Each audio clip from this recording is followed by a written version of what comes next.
오늘은 학개서 1장 9절에서 11절 말씀 묵상하겠습니다. 학개 1장 9절에서 11절까지 말씀 있습니다. 너희가 많은 것을 바랐으나 도리어 적었고 너희가 그것을 집으로 가져갔으나 내가 불어버렸느니라. 나 만군의 여호와가 말하노라. 이것이 무슨 까닭이냐. 내 집은 황폐하여서되 너희는 각각 자기의 집을 짓기에 빨랐음이라. 그러므로 너희로 말미암아 하늘은 이슬을 그쳤고 땅은 산물을 그쳤으며 내가 이 땅과 산과 곡물과 새 포도주와 기름과 땅의 모든 소산과 사람과 가축과 손으로 수고하는 모든 일에 한죄를 들게 하였느니라. 아멘. 삶의 우선순위가 잘못된 결과. 70년간 포로 생활을 마치고 예루살렘으로 돌아온 하나님의 백성들을 어떻게 하는 것이 하나님을 기쁘게 하는 것이고 영광을 돌리는 일일까 생각합니다. 오늘날 우리 하나님의 자녀들 역시 마찬가지인데요. 우리 그리스도인들이 어떻게 하는 것이 하나님을 기쁘게 하며 영광스럽게 하는 일이 될 것인가. 오늘 하나님께서는 성전을 건축하는 일이다 라고 말씀하고 있네요. 그러니까 성전을 건축한다라고 하는 의미를 우린 잘 이해해야 합니다. 크고 화려한 성전을 건축하면 하나님께서 기뻐하실까? 그렇지 않습니다. 물론 크고 화려한 성전, 정말 마음 중심으로 해서 솔로몬 시대에 세워진 성전, 하나님께서 받으시긴 하셨습니다만은 그 당시에 솔로몬은 성전이 건축되어야 할 목적과 의미에 대한 분명한 이해가 있었습니다. 아무리 크고 화려한 성전을 솔로몬이 지었다고 할지라도 역대하 6장 이하에 나와 있는 그 하나님께 기도하는 그 장면, 기도하면서 하나님의 성전이 바르게 세워져서 이곳에서 우리가 죄를 깨닫고 회개하고 기도할 때 하나님이 우리의 죄를 용서해 주세요. 이 용서 기도를 드렸죠. 그 기도를 하나님이 들으시고 그때야 비로소 하나님께서 구름으로 영광 가운데 성전에 임하셨죠. 그리고 불이 떨어져서 번제단에 제물을 태우게 하셨고 하나님 연락하셨다는 거죠. 그러니까 예배와 성전의 존재입니다. 성전이 왜 필요한지, 그곳에서 드려지는 진실한 예배, 겸손한 예배, 마음을 통회하고 깨닫고 회개하면서 드리는 의에 대한 간절한 열망을 가지고 드리는 예배, 제사, 그런 성전 하나님이 기쁘게 받으신다는 거 우리가 잘 압니다. 그래서 이 성전을 건축한다고 하는 것은 주님께서 산에 있는 나무를 가져다가 지으라고 하셨어요. 그 당시에 경제적인 상황이나 형편도 잘 알고 계셨고 주님께서는 크고 화려한 성전을 원하시는 게 아니에요. 하나님이 기뻐하시는 거룩한 산 제사로 하나님을 바르게 예배하고 하나님을 경외하고 겸손한 하나님의 자녀들이 되기를 간절히 원하셨던 것이죠. 그럴 때 하나님께서 기뻐하시고 하나님을 기쁘시게 하는 것이고 그것이 온전한 제사죠. 로마서 12장 1절에 너희의 몸을 하나님이 기뻐하시는 거룩한 산 제사로 드려라. 이것이 합당한 예배요 영적인 예배라고 말씀하셨죠. 그런 예배를 하나님이 기뻐하시는 거예요. 영과 진리로 예배 드리는 자를 찾으신다고 말씀하셨죠. 그러니까 성전 건축에 대한 하나님의 뜻은 이와 같다 하는 것을 분명하게 우리가 이해하고 있어야 합니다. 그러니까 이 성전을 건축하라고 하는 뜻은 하나님께 돌아오기를 간절히 바라셨던 거고 마음이요. 백성들의 마음이 하나님을 향하길 바랬고 온전한 제사의 회복, 하나님의 거룩한 백성, 정체성과 사명의 회복이죠. 하나님과의 관계 회복을 주님은 원하신다. 이것은 변함없는 그 백성들을 향한 하나님의 자녀들을 향한 하나님의 뜻이에요. 그래서 성전을 건축해서 하나님의 나라, 거룩한 백성으로 살아가는 것, 이것이 삶의 우선순위가 되어야 하지만 그렇지 못했던 당시의 이스라엘 백성들, 그 결과는 어떠한가 오늘 말씀에 잘 나타나 있네요. 9절에 너희가 많은 것을 바랐으나 도리어 적었다. 너희가 그것을 집으로 가져갔지만 내가 풀어버렸어. 이런 표현을 하셨네요. 그러니까 유다 백성들이 예루살렘에 들어와서 하나님을 경외하고 온전한 제사와 예배를 통해서 하나님께서 다스리시는 하나님의 나라와 의를 먼저 구해야 했지만 성전 건축에 무관심했단 말이에요. 그리고 자신들의 집을 먼저 짓고 꾸미는 일에 여념이 없었어요. 그리고는 더 많은 소득을 얻기 위해서 간절히 바랐다는 거죠. 그러나 실제로 얻은 소득은 매우 적었다. 그 원인은 무엇인고? 그들이 얻은 적은 소득조차도 내가 불어버렸느니라 그랬어요. 집으로 가져가서 열심히 일해서 재물을 쌓으려고 했지만 하나님이 불어버리셨다 이런 표현을 하셨거든요. 이분이 하나님이세요. 이 하나님 우리는 잘 이해해야 합니다. 하나님은 어떤 분이신가를. 70년 동안 바벨론 포로 생활을 하게 하신 하나님의 뜻이 뭐겠어요? 성전을 더럽히고 하나님과 말씀을 버리고 우상을 향해 달려갔던 하나님의 백성들. 끊임없이 돌아오기를 외치셨지만 오래 기다리셨죠. 참으시고. 그게 사랑이죠. 그러나 끝까지 돌이키지 않죠. 그래서 결국 하나님의 공의가 작동될 수밖에 없었고 바벨론 포로 생활 70년 동안의 기간을 정하셨죠. 거기서 연단되어 예루살렘으로 돌아와 이제는 하나님을 경외하고 하나님의 다스림을 받고 하나님의 말씀에 순종하는 의롭고 거룩한 하나님의 자녀와 백성들이 되기를 간절히 원하셨던 거죠. 그런데 이들이 예루살렘으로 돌아와서 처음에는 눈물을 흘리며 좋았지만 그것도 30분. 또다시 그들은 하나님의 성전을 건축하다가 중단해버리고 오직 자신들의 유익과 소득을 얻는 일에 힘쓰고 있었다는 거죠. 그 모습을 보신 하나님께서 불어버리셨다. 그 소득조차도 불어버리셨다는 거예요. 그래서 유다 백성들이 열심히 애를 썼지만 더 많은 것을 얻기를 원했지만 아무런 유익과 위로가 되지 못했다라는 걸 생각하게 돼요. 예레미야 12장 11절 14절에 보면 예레미야 선지자 바벨론에 의해서 멸망당하기 직전에 하나님께서 하신 말씀이잖아요. 그들이 이를 황폐하게 하였으므로 그 황무지가 나를 향하여 슬퍼하는도다. 온 땅의 황폐함은 이를 마음에 두는 자가 없음이로다. 파괴하는 자들이 광야의 모든 벗은 산 위에 이르렀고 여호와의 칼, 하나님의 심판이죠. 땅 이 끝에서 저 끝까지 삼키니 모든 육체가 평안하지 못하도다. 무리가 밀을 심어도 가시를 거두게 되고 수고하여도 소득이 없은즉 그 소산으로 말미암아 스스로 수치를 당하리니 이는 여호와의 분노로 말미암음이니라. 하나님의 분노. 내가 내 백성 이스라엘에게 기업으로 준 소유의 손을 대는 나의 모든 악한 이웃에 대하여 여호와께서 이와 같이 말씀하시니라. 보라, 내가 그들을 그 땅에서 뽑아 버리겠고 유다 집을 그들 가운데 뽑아내리라. 유다 집을 그 가운데서 뽑아낸다고 말씀하시잖아요. 그러니까 이들이 끊임없이 하나님의 백성들이 악을 행하잖아요. 근데 돌이키지 않아. 그래서 하나님께서 징계를 당하게 하시죠. 전쟁을 통해서 육체가 피곤하고 여호와의 칼이니까 하나님의 칼은 전쟁 혹은 기근 이런 모습으로 나타나잖아요. 그래서 그들이 밀을 심어도 가시를 거둘 수밖에 없다. 소득이 없어. 그런데 아무도 관심을 갖는 자가 없다는 거예요. 마음에 두는 자가 없다. 여러 가지 시련과 어려움을 당하게 하실 때는 하나님께서 하나님의 백성들에게 하시고자 하는 하나님의 말씀과 뜻이 있다는 거예요. 죄를 버리고 하나님께 돌아와라. 의에 줄이고 목마른 자가 진짜 복 있는 사람이 아니겠는가. 교만하고 완악한 마음을 버리고 심령이 가난한 자가 되고 애통하는 자가 되고 의에 줄이고 목마른 자가 되고 온유한 자가 되어야지. 이게 하나님의 뜻인데 전혀 깨닫지 못하고 있다는 거예요. 그래서 하나님께서 뽑아버리겠다 말씀하셨고 그대로 이루어졌죠. 관심이 없어. 그러니까 시련과 어려움을 당하면서도 관심이 없어요. 이것이 무엇을 의미하는 것인가에 대한 깊은 묵상이 없어요. 그러니까 그 결과 평안하지 못하고 밀을 심어도 가시 거두고 소득이 없었다는 거죠. 여호와의 분노로 말미암아. 그러니까 이 학계 선지자 그 당시에도 하나님의 성전을 건축하는 일에 무관심하고 오직 자신의 이익과 평안함을 추구하는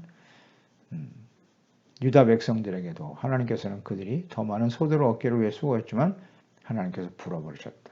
사라지게 하셨다는 거예요. 이 부분을 잘 묵상해야 됩니다. 우리가 하나님의 나라와 일을 먼저 구하는 일, 당연히 하나님의 자녀라면 그렇게 해야죠. 그런데 하나님 앞에 온전한 제사와 예배를 드리고 경건한 삶, 경건의 훈련에는 무관심하고 세속적인 욕망과 이익을 얻기 위해서 불철주야 열심히 수고하고 일하죠. 그런데 얻는 것이 없어. 열심히 사는데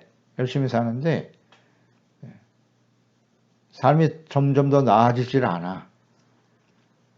그 원인이 무엇이냐는 거야. 하나님이 불어버리시면 아무리 수고해도 소용이 없어요. 열심히 모았는데 갑자기 예기치 않은 일들이 터져서 또 지출이 일어나고 이런 일들이 계속 벌어질 수 있다는 거예요.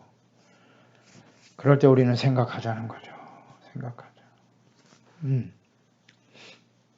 이렇게 되는 원인이 뭐냐? 나 만군의 여호와가 말하노라. 이것이 무슨 까닭이냐? 왜 이렇게 되었지? 그 원인이 뭐야? 중요한데요. 이거 중요한 질문입니다. 무슨 까닭이냐? 이렇게 되는 원인이 뭐야? 내 집은 황폐하였으되 너희는 각각 자기의 집을 짓기 위해 빨랐다는 거죠. 하나님의 집은 황폐하여졌는데 각각 자기의 집을 짓는 일에 더 빨랐다. 거기에 우선순위를 두고 살았다는 거예요. 그러니까 성전 건축하다가 중단이 된 상태가 16년의 시간이 지났다고 그랬죠. 처음에 우리가 묵상할 때. 16년 동안 중단되어 있으니까 흉물같이 되어버렸겠죠. 폐허가 되어가고 있는 거예요. 자, 성전이 그렇게 황폐하고 폐허가 됐다는 뜻은 무슨 뜻이겠어요? 하나님께 나와 드려야 할 제사와 예배가 중단되었다는 의미입니다.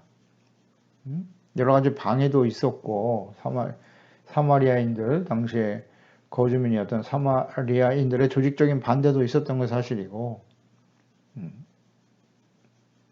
어려움이 있었던 건 사실이지만 그 중심은 하나님께 있지 않고 자신들의 유익에 맞춰져 있었다는 거죠.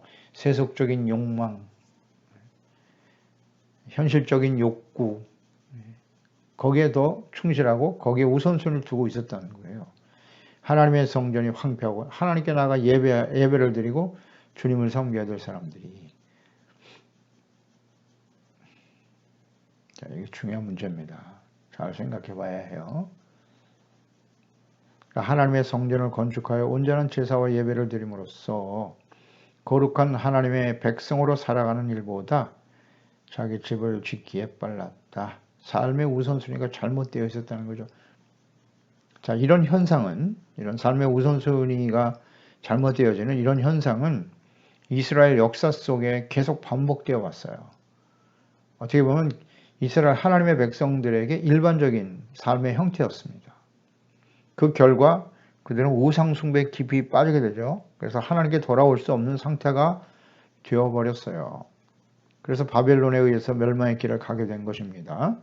그리고 이제 바벨론에서 70년 동안 연단의 시간을 보내고 예루살렘에 돌아왔지만 처음에는 하나님의 은혜에 감사하고 그 사랑에 감격하고 과거 조상들이 범죄의 심각성을 깨달았죠.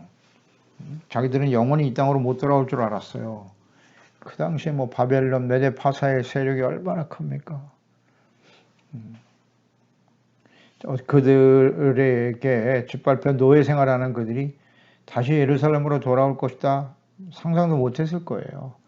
그런데 하나님께서는 약속하신 대로 고레스 왕의 마음을 감동시켜서 예루살렘으로 돌아오게 하셨죠. 하나님이 하시는 일들이죠. 하나님은 말씀하신 대로 이루시는 분이세요.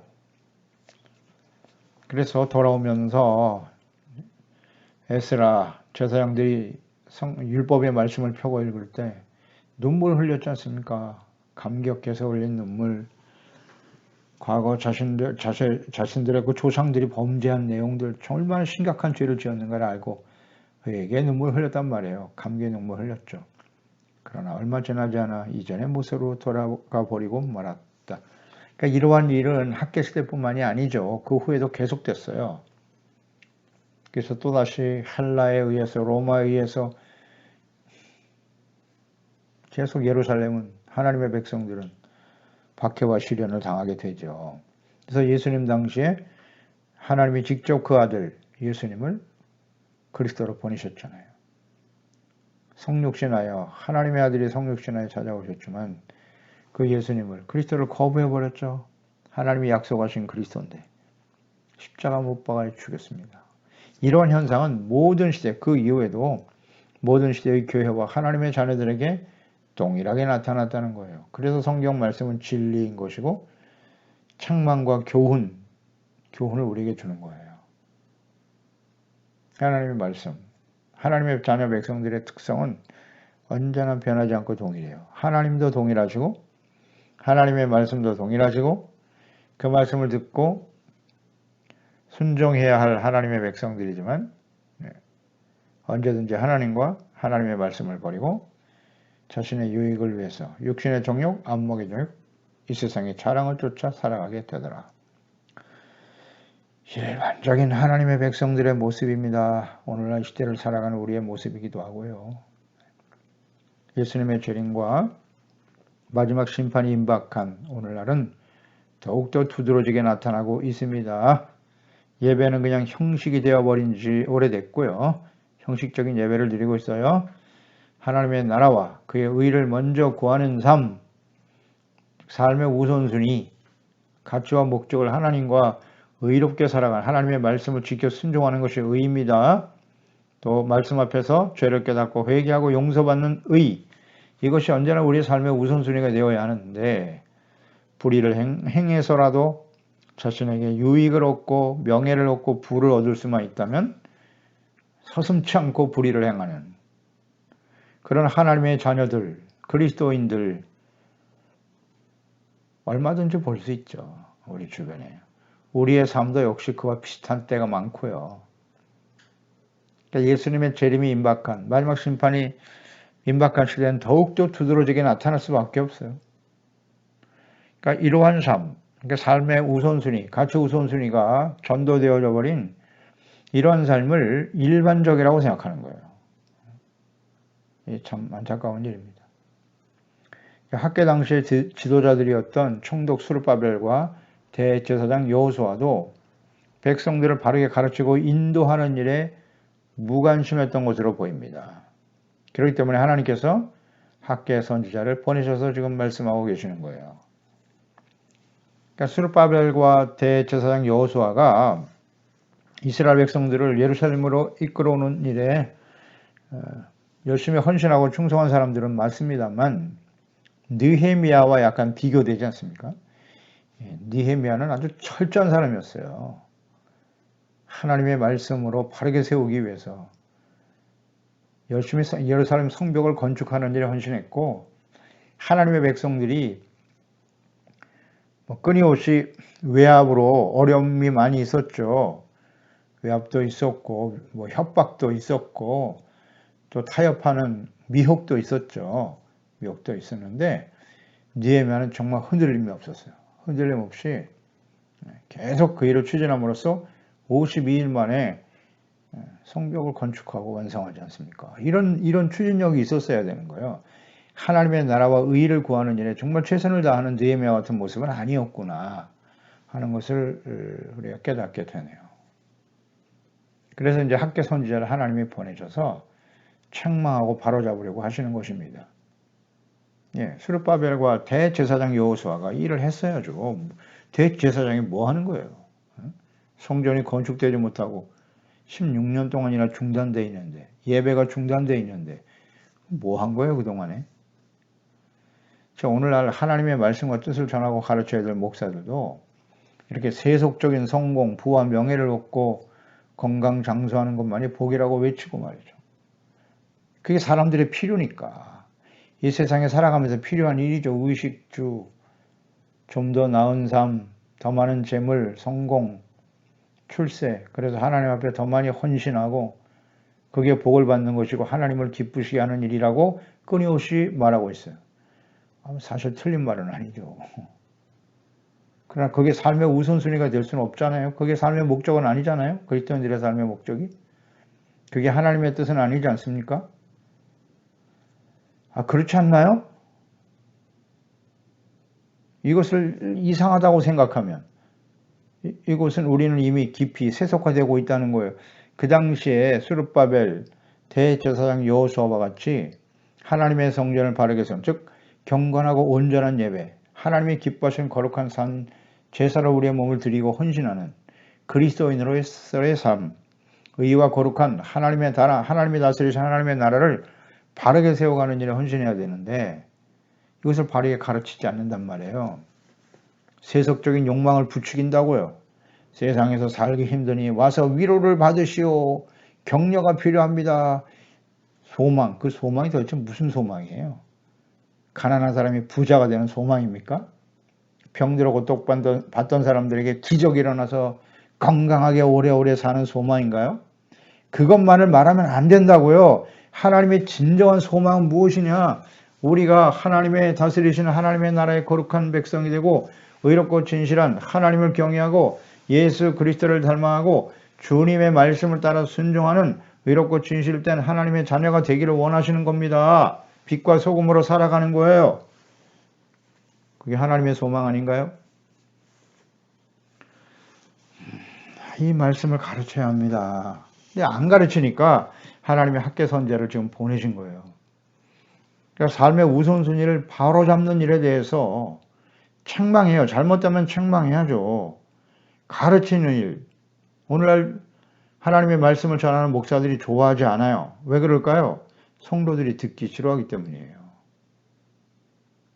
듣기 싫어하는 말을 잘 안 해요. 듣기 좋은 말만 골라서. 성경 말씀 가운데 책망과 바르게 함과 성경을 기록하신 목적 자체가 책망, 교훈, 바르게 함과 의로 교육하기에 유익한 것이거든요. 선을 행할 능력을 갖추는 거예요. 하나님의 사람으로 온전하게 하는 것이 성경을 기록한 목적이라고요. 그런데 책망, 교훈 그런 거 잘 안 해요. 듣기 좋은 말만 하는 겁니다. 위로를 받으시오. 하나님은 위로의 하나님이십니다. 환난과 시련을 당하는 자들이여 꿈을 가져라. 긍정적인 사고와 생각을 가지고 하나님의 뜻을 바르게 전해야죠. 이 학계 시대에 지금 하나님의 성전이 중단되어 있고 우리가 지금 코로나로 인해서 한참 동안 대면 예배가 중단되고 그런 상태에서 전해야 될 말씀이 뭘까요? 물론 위로의 말씀, 격려의 말씀, 싸워서 이겨야 된다, 뭐 승리해야 된다, 뭐 목숨 걸고 예배를 지켜라. 그런 말 할 수 있어요. 성경적으로 잘못된 말은 아니니까. 그러나 진정 그런 시련과 어려움을 당할 때 우리가 들어야 될 말씀이 뭘까요? 하나님의 말씀은 왜 이런 일들을 우리에게 허락하셨을까? 말씀하셨잖아요. 하나님이 불어버리셨다고. 무슨 뜻이에요? 왜 이런 일들을 우리에게 당하게 하시나요? 예배가 회복되라는 거잖아요. 예배 열심히 드리라는 뜻이 아니고 예배가 회복돼야 돼요. 예배의 목적과 의미, 본질이 무엇인가를 생각하고 교회가 이 땅에 왜 존재해야 되는가 근본적으로 생각하라. 의롭고 거룩한 하나님의 자녀 백성들이 되는 일에 힘써야죠. 삶의 우선순위를 바꾸라고 지금 외치고 계시는 거 아닙니까? 마태복음 6장 24절 한 사람이 두 주인을 섬기지 못할 것이니 혹이를 미워하고 저를 사랑하거나 혹이를 중히 여기고 저를 경히 여김이라. 너희가 하나님과 재물을 겸하여 섬기지 못하나니라. 아멘. 사랑, 가치를 하나님께 두고 있느냐 재물에 두고 있느냐. 아니 솔직히 오늘날 이 시대 교회와 그리스도인들이 하나님을 주인으로 섬기고 있습니까? 재물을 주인으로 섬기고 있습니까? 오늘 이 시대의 최대 화두는 경제입니다. 경제. 결국 돈이잖아요. 재물. 누가 나에게 경제적인 유익을 줄 것인가? 여기에 초점을 맞추고 있어요. 교회가 그런 얘기를 해야 합니까 지금? 그건 정치인들이나 하는 얘기예요. 사람들 속이는 거지. 다 뭐 경제적인 이익을 얻게 해주겠다고. 결국 자신의 유익과 욕망을 이루기 위해서 말하는 거 아닙니까? 거기에 부안해동하고 말이죠. 어리석은 하나님의 자녀 백성들이요. 하나님의 나라와 그의 의를 먼저 구하는 일을 외쳐야죠. 교회와 목사와 그리스도인들은.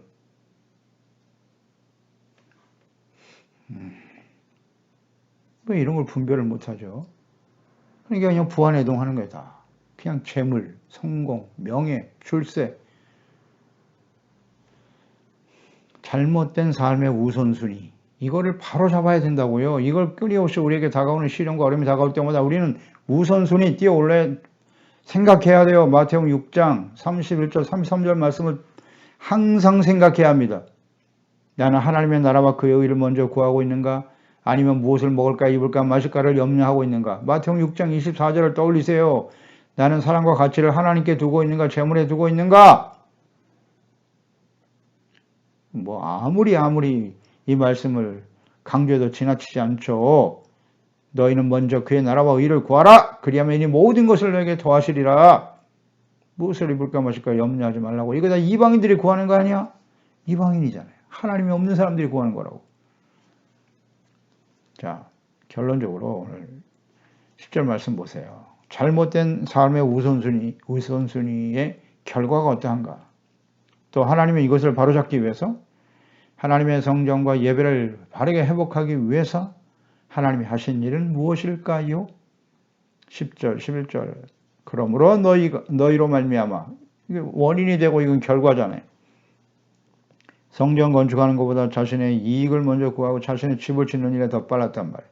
다시 말하면 삶의 우선순위가 잘못되어 있었단 말이에요. 지금 그 결과가 뭐냐? 너희로 말미암아. 이 잘못된 삶의 우선순위를 가지고 있는 하나님의 백성들이 원인이라는 거예요.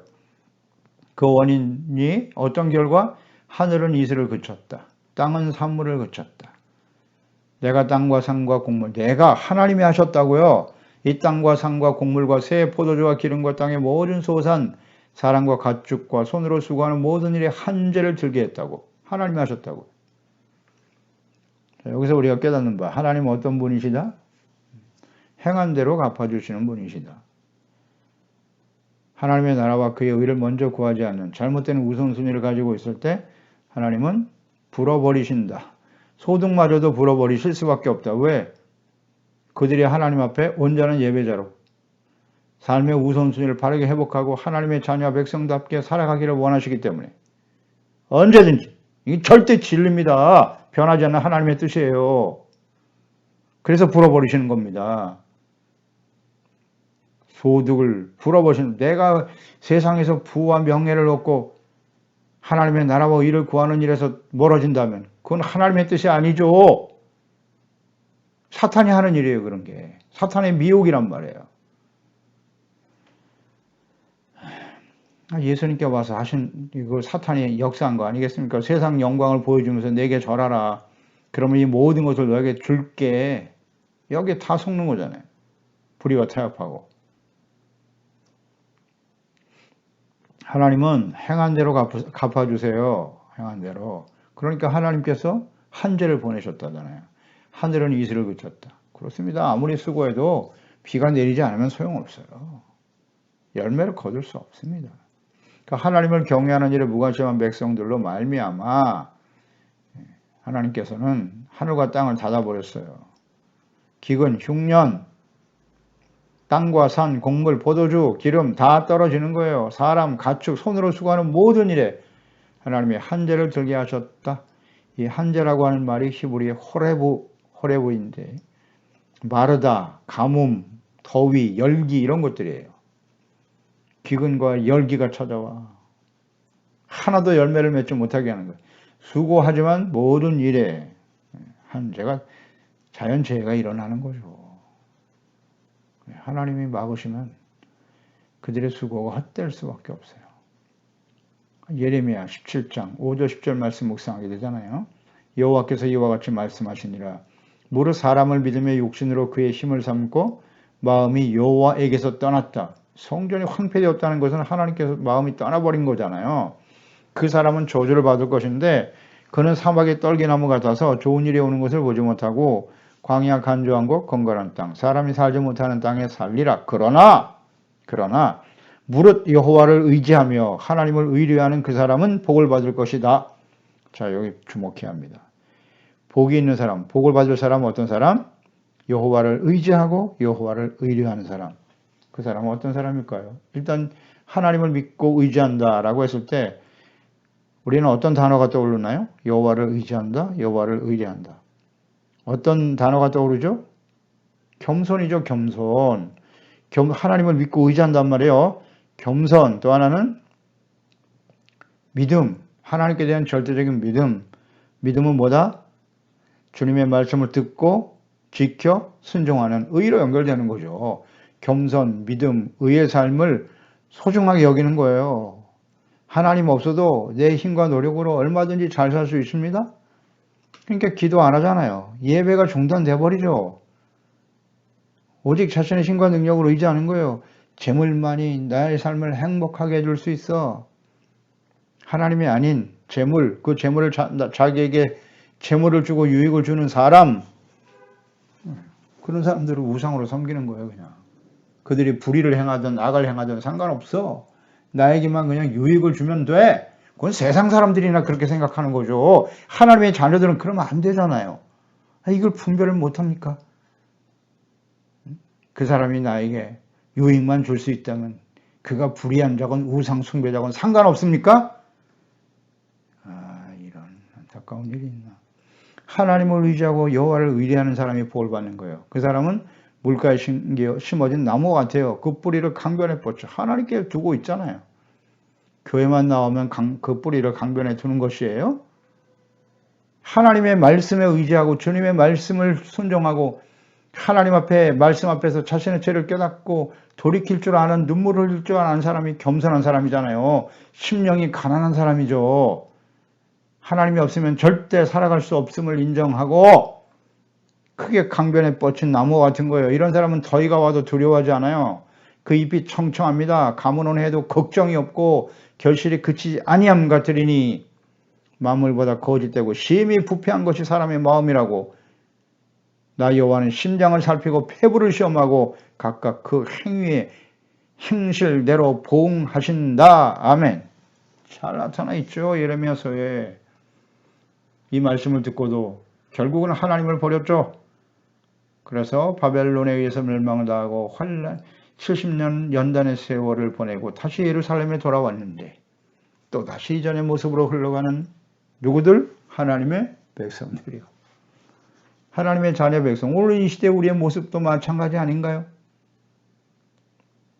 하나님 앞에 예배드리고 기도하고 말씀을 듣고 묵상하고 순종하는 하나님의 나라와 의의 삶을 우리의 최고의 가치 우선순위로 삼고 있나요? 당장 눈앞에 닥친 현실, 무엇을 먹을까 입을까 마실까, 그것이 우리의 삶의 최대 관심이고 삶의 목적이고 거기에 가치 우선순위를 두고 살아가고 있지 않나요?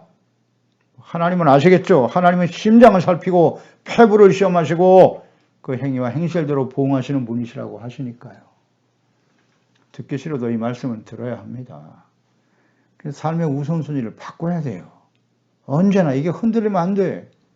세상에는, 하나님이 없는 세상에는 오직 우선순위가 경제, 돈, 재물, 성공, 거기에 맞춰져 있어요. 그게 삶의 목적이고 최고의 가치예요. 뭐 불의하고 악을 이런 거 신경 안 써요. 모든 사람이 다 악한데 뭘. 그러나 우리 그리스도인들은 그러면 안 되잖아요. 그러면 안 돼. 온전한 하나님의 자녀로, 예배자로, 경건한 예배자로 주님 앞에 설 수 있어야 합니다. 우리 가치 우선순위를 마지막 순간까지, 이 과거 문제가 아니라 현재, 지금 하나님 앞에 서는 그날까지 우리가 흔들림 없이 지켜가는 지혜로운 종들이 되어야 할 것입니다. 그렇습니다. 하나님 아버지 감사합니다. 오늘도 주의 말씀을 통해서 학계 선지자를 왜 보내셨는가, 예루살렘으로 돌아온 70년 연단의 세월을 지나고 예루살렘에 들어온 하나님의 백성들, 주님의 성전을 건축하고 하나님 앞에 온전한 제사와 예배를 통해서 의롭고 거룩한 하나님의 자녀와 백성으로 하나님이 다스리는 하나님의 나라가 거룩한 백성으로 세워져야 하는 것이 하나님의 뜻인데 이것을 뒤로 하고 성전 건축이 중단되어 버렸어요. 황폐한 상태에서도 오직 자신들의 이익과 집을 짓는 일에 여념이 없었던 하나님의 백성들, 한마디로 말하면 삶의 우선순위가 잘못되어 있었다는 거죠. 그 결과는 하나님께서 열심히 수고했지만 하나님이 불어버리시니 소득이 적어졌다는 거예요. 그리고 열심히 애를 쓰고 노력을 해도 하나도 얻을 수 없게 되었더라. 하나님이 한재 전재지변을 보내셨더라. 그렇습니다. 우리 삶에 일어나는 일들, 특히 사람이 아무리 지식과 능력과 과학을 발전시켜도 하나님이 한번 한 죄를 일으키시면 감당할 수 없는 것이 우리 인간이라는 사실을 우리는 역사를 통해서 또 지금도 경험하며 살아가고 있지 않습니까? 늘 겸손한 자세로 들고 떨리는 마음으로 하나님을 경외하고 무엇보다 하나님의 나라와 의를 먼저 구하는 삶의 우선순위가 흔들림 없이 바르게 세워갈 수 있는 우리 모든 지체가족들 자녀들 되게 하여 주옵소서. 예수님의 이름으로 기도드립니다. 아멘.